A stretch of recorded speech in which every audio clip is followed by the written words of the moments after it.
मेरा नाम राजीव कुमार थरारा है। मैं उत्तर प्रदेश के जनपद अमरोहा की धनौरा विधानसभा से दूसरी बार विधायक हूं और मेरा जो विधानसभा है वो ग्रामीण है। ग्रामीण और शहरी दोनों मिक्स है। मैंने अपने राजनीतिक जीवन की शुरुआत विद्यार्थी परिषद से की।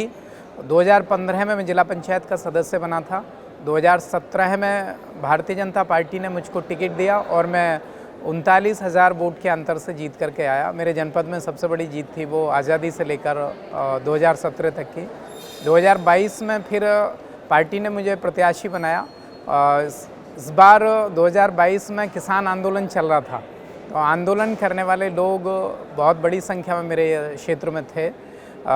उनसे जूझना था, चूँकि निचले स्तर पर काम कर रखा था, तो इसलिए चुनाव जीतने में परेशानी नहीं हुई और हम बहुत ही आसानी से, जो हमारी पार्टी का उद्देश्य भी है अंत्योदय होना चाहिए, तो अंतिम व्यक्ति तक पहुँचे। अंतिम व्यक्ति तक पार्टी की रीति नीति, सरकार के द्वारा किए गए कार्यों के विषय में जानकारियाँ दी, तो इससे लोगों को स्वीकार किया और देश के प्रधानमंत्री और उत्तर प्रदेश के माननीय मुख्यमंत्री जी ने सबका साथ, सबका विकास, सबके विश्वास और सबके प्रयास के द्वारा एक नया परिवर्तन लाने का कोशिश की है उत्तर प्रदेश के अंदर।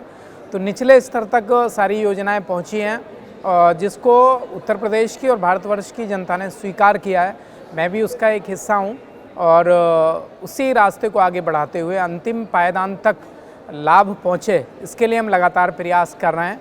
तो मुझसे पूर्व में जो विधायक और सांसद बने, मेरे क्षेत्र में बहुत सारी ऐसी समस्याएँ थीं, वहाँ तक जीतने के बाद पहुँचे नहीं थे। कुछ क्षेत्र ऐसा था कि नदी के बीच से होकर नाव से निकलना पड़ता था, वहाँ पर हमने पुल निर्माण का कार्य किया है, नए नए रोड्स बनवाने का काम किया है, बिजली घर बनवाने का काम किया है, शैक्षणिक संस्थाएं खोलकर उनको शिक्षा से जोड़ने के लिए युवाओं को एक कोशिश की है। और सबसे बड़ी बात है कि संपर्क रखना। 5 वर्ष पहले लगातार संपर्क रहा, जन समस्याएं सुनते रहे, उनका समाधान करते रहे और निष्पक्षता के साथ सभी के लिए अपने द्वार खोल करके रखे और एक कोशिश की कि भ्रष्टाचार खत्म होना चाहिए और सबके लिए सर्व सुलभता रखी। इसका परिणाम था कि 2022 में पुनः विधायक बनकर मैं आया। मेरे पूर्व में मेरे पिताजी भी भारतीय जनता पार्टी से 1996 में एमएलए रहे, माताजी जिला पंचायत में 2 बार रहीं, 2 बार से वो लगातार गांव की प्रधान है। तो कहीं ना कहीं जो सीखने को मिलता है उसी को लागू करते हैं और ये अच्छी बात है कि हमारे देश में माननीय प्रधानमंत्री आदरणीय नरेंद्र मोदी जी जैसे राष्ट्रभक्त, भारत भक्त, भारत माता के भक्त यहाँ पर प्रधानमंत्री हैं और उत्तर प्रदेश में आदरणीय योगी आदित्यनाथ जी जो जीरो टॉलरेंस की नीति पर चल रहे हैं और सुशासन लाने के लिए उत्तर प्रदेश में जो कार्य किया है उसको उत्तर प्रदेश ही नहीं बल्कि संपूर्ण भारतवर्ष के लोगों ने स्वीकार किया है और आज उत्तर प्रदेश का मान सम्मान पूरे भारतवर्ष में बढ़ रहा है, पूरी दुनिया में बढ़ रहा है। यही मैं कहना चाहूँगा कि मेरा सौभाग्य है कि मैं भाजपा का सदस्य हूँ और भारतीय जनता पार्टी से विधायक हूँ और उत्तर प्रदेश से हूँ, जहाँ पर भगवान राम, भगवान कृष्ण, शंकर जी की भूमि, गंगा यमुना सरस्वती, विभिन्नता में एकता, विभिन्न ऋतुएँ, विभिन्न फसलें हमारे उत्तर प्रदेश में होती हैं। तो मैं सौभाग्यशाली हूँ कि उत्तर प्रदेश का निवासी हूँ।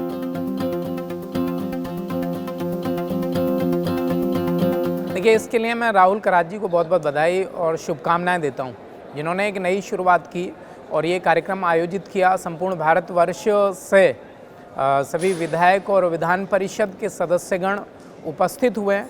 इनको यहाँ पर सीखने के लिए भी मिल रहा है और मैं एमआईटी को बहुत बधाई देता हूँ, सभी विद्यार्थियों को बहुत बधाई देता हूँ जिन्होंने बहुत अच्छे से तैयारी की और भोजन से लेकर बैठने तक, होटल में रुकाने से लेकर लाने तक, इस कार्यक्रम स्थल तक जो आप लोगों ने जिम्मेदारियां दी हैं उसको बहुत अच्छे से निभा रहे हैं और एक प्रेम, स्नेह, एक कहा जाए कि एक भारत दिखाई पड़ रहा है।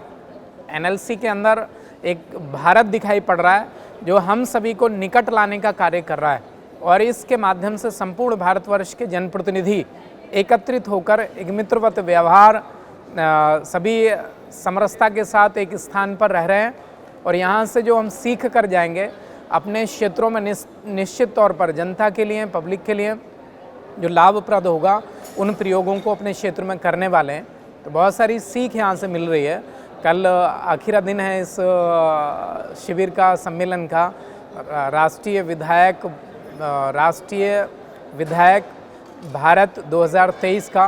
तो कल का दिन भी बहुत आनंद में रहने वाला है। आज सांस्कृतिक कार्यक्रम हुए, विधायकों ने भी कैटवॉक किया, तो सभी लोगों ने आनंद लिया है इसका और सीखने के लिए मिला है स्ट्रेस से किस तरह से हम पार जाएं, क्योंकि एक जनप्रतिनिधि को विभिन्न तरह की समस्याओं का सामना करना पड़ता है और जनता की बहुत ज़्यादा अपेक्षाएं भी हो गई जनप्रतिनिधियों से, विशेष रूप से विधायकों से। तो उनका समय तो निश्चित वही 24 आवर्स, उसमें आराम भी करना है, जनता की समस्याओं का समाधान भी करना है, क्षेत्र में विकास भी करना है। तो ये किस तरह से हम अपने टाइम का मैनेजमेंट करें, टाइम मैनेजमेंट के विषय में बताया गया। स्ट्रेस फ्री हम कैसे रह सकते हैं, इसके विषय में भी ट्रेनिंग हुई और लेक्चर हुआ, तो काफ़ी कुछ सीखने को मिला है। तो निश्चित ही ये एनएलसी जो हमारा राष्ट्रीय विधायक भारत 2023 सम्मेलन है, हम लोगों के लिए एक मील का पत्थर साबित होगा और हम निश्चित तौर पर अपनी विधानसभा में परिवर्तन करेंगे।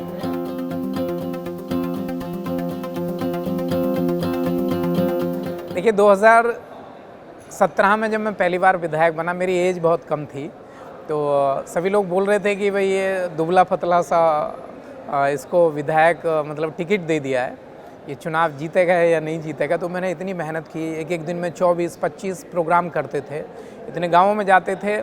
जब भी मुझे थकान होती थी तब मुझे एक ही बात याद आती थी, अपना उद्देश्य कि मुझे अपने मंजिल तक जाना, लक्ष्य तक जाना है। या तो राजनीतिक जीवन की शुरुआत हो रही है 2017 में या फिर उसका अंत। दोबारा अवसर इतने बड़े भारतवर्ष में जहाँ पर 140 करोड़ लोग रहते हों, बहुत ज़्यादा कंपटीशन है, तो इस कंपटीशन में मुझे जीतना है। तो मैं हिम्मत बार बार, जिन लोगों ने अपने इस देश के लिए बलिदान दिया है, अपनी मातृभूमि के लिए अपने प्राणों को न्यौछावर कर दिया, अपना घर परिवार छोड़कर बलिदान हो गए, तो इस भारत के लिए, अपने प्रदेश के लिए, अपने क्षेत्र की जनता के लिए कुछ कर सकूं, तो वो जनता, वो सेवा भाव और अटल जी, देश के प्रधानमंत्री आदरणीय नरेंद्र मोदी जी, ये सभी सामने रहते थे। और भारत माता हमारी विश्वगुरु बने, भारत विश्वगुरु बने, ऐसा एक सपना रहता था और मेरा भी उसमें सहयोग हो, जिससे कि मैं अपने क्षेत्र में परिवर्तन लेकर के आऊँ। तो यही सारी चीज़ें मुझे पॉजिटिव एनर्जी देती थी और मैं आगे की तरफ बढ़ता चला गया। मेरे माता पिता मुझे प्रतिदिन आशीर्वाद देते हैं, मैं चरण स्पर्श करता हूँ उनके। उठने के बाद पहला काम यही होता है मेरा, जब घर पर होता हूँ तो आशीर्वाद देते हैं, दोनों का आशीर्वाद रहता है, वही मेरी सबसे बड़ी ताकत भी है।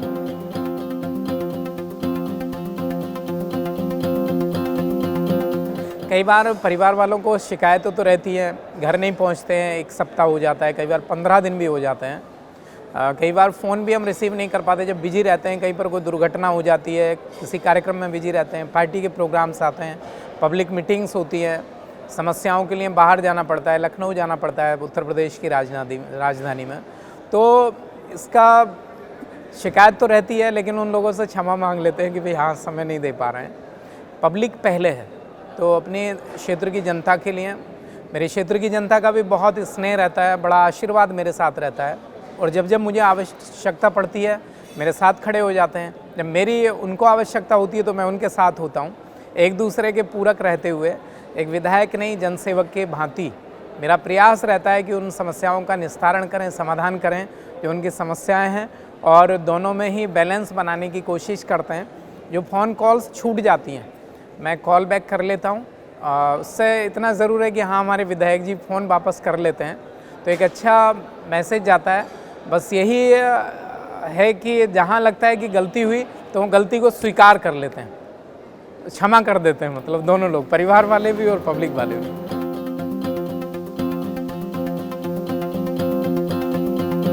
देखिए, राजनीति के विषय में एक ऐसी धारणा बन गई थी, किसी भी विद्यार्थी को यदि पूछो तो वो बोलता था कि पढ़ने के बाद प्रश्न करते थे कि पढ़ लिख कर क्या बनेंगे, तो बोलते थे कि मैं डॉक्टर बनना है, इंजीनियर बनना है, आईएएस बनना है, आईपीएस बनना है, पीसीएस बनना है या ऑफिसर लाइन में जाना है।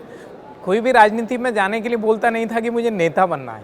तो आज एमआईटी ने कोर्स भी शुरू किया है, तो इसके लिए मैं बधाई देता हूँ और मैं युवाओं से ये भी कहना चाहता हूँ, देश को नया परिवर्तन लाने के लिए, अपने भारतवर्ष को विश्वगुरु भारत बनाने के लिए, अपने देश को पूरी दुनिया में मान सम्मान दिलाने के लिए युवाओं को आगे आना चाहिए और राजनीति के क्षेत्र में भी आएँ, जिससे कि हम राजनीतिक क्षेत्र में परिवर्तन लाकर अपने देश को नई दिशा दे सकें। बस युवाओं से ये कहना चाहता हूँ कि जिस भी कार्य को करें पूरी सत्यनिष्ठा के साथ करें, एकाग्रता के साथ करें।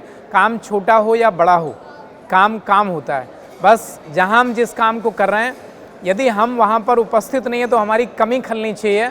इतने मनोयोग से हम अपना काम करना चाहिए। युवाओं से ये कहना चाहता हूँ कि अपने जो भी काम कर रहे हैं अपने राष्ट्र को ध्यान में रखते ज़रूर करें, अपने देश की एकता के लिए, अपने देश की अखंडता के लिए, अपने भारत को आगे बढ़ाने के लिए काम करें सभी युवा। बस यही मैं युवाओं को संदेश देना चाहता हूँ।